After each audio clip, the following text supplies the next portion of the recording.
जय श्री राम। हनुमान जी भगवान श्री राम के परम भक्त, अपनी शक्ति भक्ति और निष्ठा के लिए पूरे विश्व में प्रसिद्ध हैं।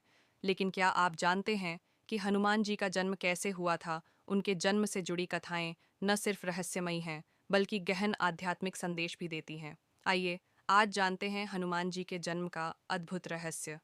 बहुत समय पहले किष्किंधा राज्य में एक सुंदर वानरी रहती थीं, जिनका नाम अंजना था। अंजना पहले एक अप्सरा थीं, लेकिन एक आर्षि के श्राप के कारण उन्हें वानरी योनि में जन्म लेना पड़ा। श्राप के अनुसार जब वे एक महान पुत्र को जन्म देंगी, तभी उन्हें मुक्ति मिलेगी।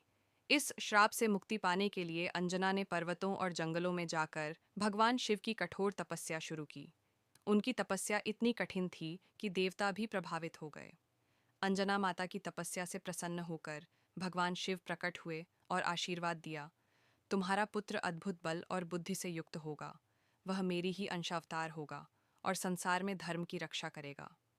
उसी समय वायुदेव, पवनदेव ने अंजना माता की गोद में प्राण शक्ति का संचार किया। इसलिए हनुमान जी को पवन पुत्र हनुमान भी कहा जाता है। एक शुभ दिन पर अंजना माता ने एक तेजस्वी बालक को जन्म दिया। जन्म के समय ही बालक के शरीर से तेज प्रकाश निकल रहा था, जिससे पूरा जंगल आलोकित हो गया। इस अद्भुत बालक का नाम हनुमान रखा गया। नामकरण के पीछे भी एक कहानी है। बचपन में जब हनुमान जी ने सूर्य को फल समझकर निगल लिया, तब उनके जबड़े हनु में चोट आई। तभी से उनका नाम पड़ा हनुमान। हनुमान जी के पिता केसरी, जो एक शक्तिशाली वानर थे, अपने पुत्र को देखकर अत्यंत प्रसन्न हुए।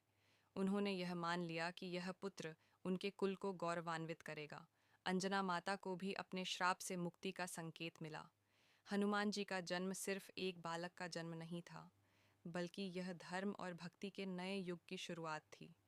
उनकी शक्ति असीमित थी, बुद्धि अपार थी और उनका हृदय भगवान श्री राम के चरणों में समर्पित था। इसी कारण उन्हें राम भक्त हनुमान कहा गया। हनुमान जी की जन्म कथा हमें यह सिखाती है कि सच्ची भक्ति और निष्ठा से कोई भी असंभव कार्य संभव हो सकता है। आज भी जब भक्त सच्चे मन से जय बजरंग बली का जाप करते हैं, तो हनुमान जी उनकी सहायता के लिए तत्पर रहते हैं।